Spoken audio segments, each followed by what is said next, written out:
Have you ever heard of the Boston Tea Party? Yeah, me neither. You know what? Let's fix that.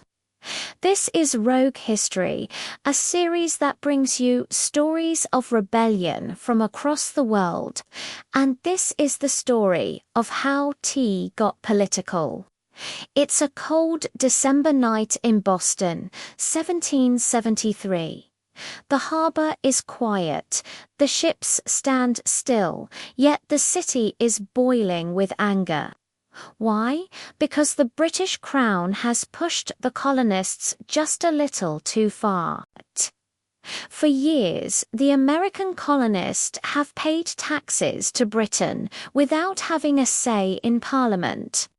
No taxation without representation. This is the cry that echoes through the colonies. The Stamp Act, the Townshend Acts, each new tax only fuels the fire. But then comes the Tea Act of 1773.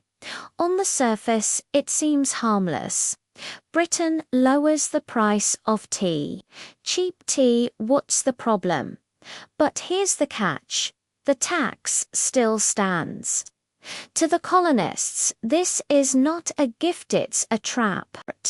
Accept the tea, and you accept Parliament's right to tax you without your consent. Boston says, enough is enough. On the night of December 16th, a group of patriots gathers. Some disguise themselves as Mohawk Indians, their faces painted, their hearts pounding. They are the Sons of Liberty, led by fiery men like Samuel Adams. Their mission, to send a message to Britain that cannot be ignored. As darkness falls, they board 3 ships, the Dartmouth, the Eleanor, and the Beaver. Instead of weapons, they carry only determination. With swift, steady hands, they smash open crates of British T342 chests in total. One by one, the crates are hurled into the icy waters of Boston Harbor. The sea turns black with tea leaves, enough to brew millions of cups. But this isn't about tea anymore, it's about freedom. The crowd watches in silence. There are no cheers, no fist pumps, not a single theft, not a single personal gain. Just a powerful statement. We will not be ruled without our consent. News of the Boston Tea Party spreads like wildfire. To Britain, it's an act of rebellion. To the colonists, it's a spark of revolution. And now we ask you, what do you think? Was this just a bunch of angry people destroying valuable cargo? Or was it a bold stand for liberty? Tell us in the comments below. The year is 1773. America is simmering with discontent. For years, the relationship between Britain and its American colonies has been strained. Imagine growing up knowing that every decision that affects your life is made thousands of miles away by people who do understand your needs or care about your opinions. That's the situation for the American colonists.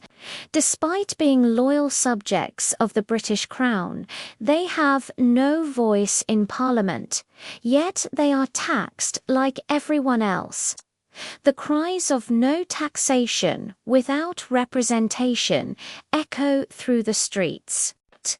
The air is thick with tension, waiting for a spark to ignite the powder keg. Then came the Tea Act of 1773. At first glance, it seemed like a generous gift from the British East India Company. Cheaper tea for the colonists. What could be wrong with that? Well, the tea still had a tax. To the colonists, this wasn't a gesture of goodwill, it was a trap. Accepting the cheap tea meant accepting the principle that they had no right to question the taxes imposed on them. For Boston, pride, loyalty, and liberty were intertwined. If they accepted the tea, they would be accepting their subjugation. But why tea? What made this humble beverage the focal point of a brewing rebellion? Well, tea was more than just a drink. It was a symbol of everyday life in colonial America.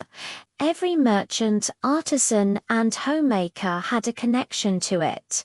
When the colonists boycotted tea in the mid-1770s, it wasn't just a matter of principle.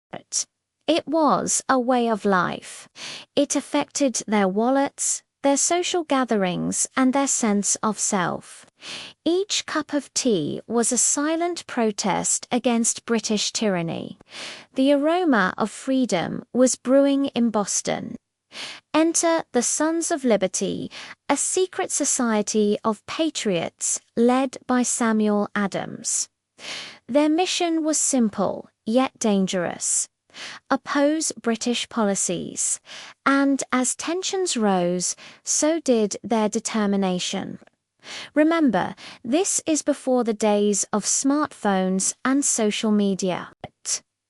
News traveled slowly, but when it did, it sparked outrage. Word of the Tea Act reached Samuel Adams and his fellow patriots.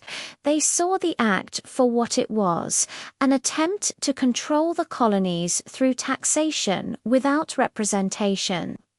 A meeting was called, plans were laid out, and soon the city was buzzing with activity. The Sons of Liberty were preparing for action. It was December 16, 1773. The night was dark and cold, perfect for secrecy. A group of patriots disguised themselves as Mohawk Indians.